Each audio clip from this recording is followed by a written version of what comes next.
My top 10 for Division I women's volleyball goes as follows.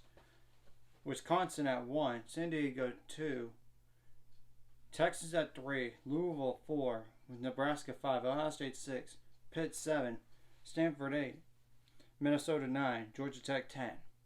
Well, teams on the outside looking at it like Baylor, Florida, Creighton, Purdue, Penn State. And Baylor had to move up because, those last two lost unexpectedly.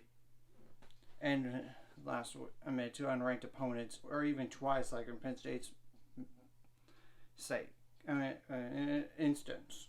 And there's only one top 25 matchup. Number 16 Oregon versus number 19 Washington.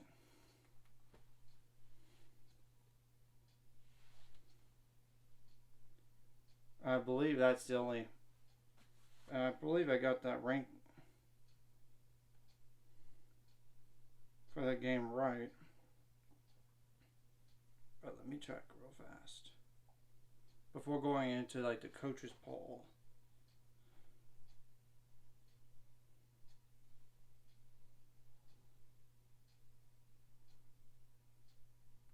Yep, that's right.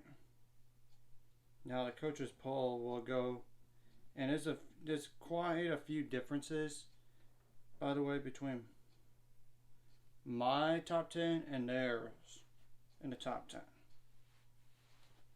First of all, I didn't put Texas at number 1 because Wisconsin had 2 top 10 wins, including over Nebraska, who was at the 1.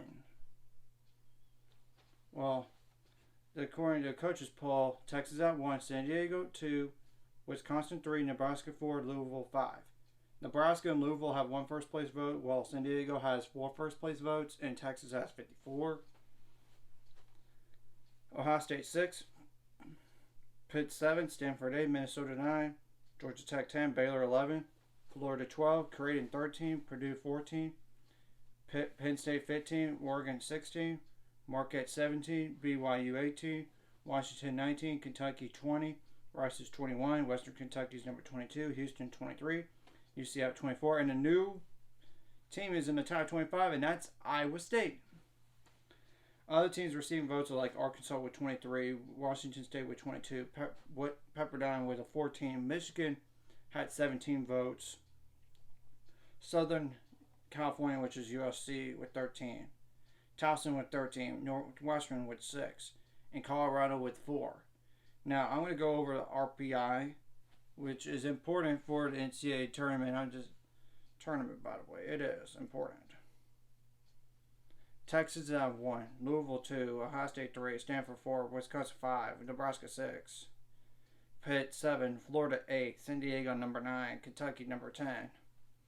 Now, 40 through 65, which I don't know when the bubble thing when you're on the bubble starts, but I'm just going to include them anyway. 40 through 65 or so goes as follows: Colorado State, South Dakota State, Auburn, Washington State, Pepperdine,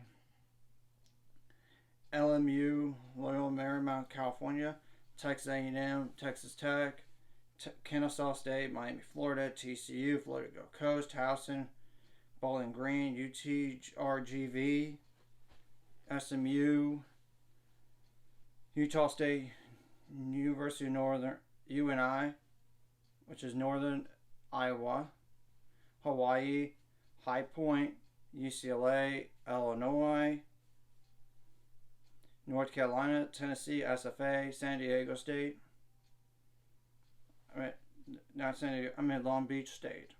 But 66 is like Wright State, Ball State, 67, Jacksonville State, 68, Colgate, 69, San Jose State, 70, and Kansas State is just like number 71, Duke at number 72, and Texas State at number 73, just to name some teams. My advice for all those teams is win all the matches you can and try to get some top 10 wins if possible.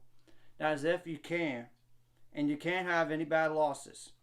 Of course, if you're in a conference tournament down the road, if there is one, let's just say there isn't, because some conferences don't have that. You got to win your conference tournament, but if you're one of those one bid leagues, you got to win your conference outright. No matter what, if it's a conference tournament or not. because your resume has to be, your RPI needs to be good.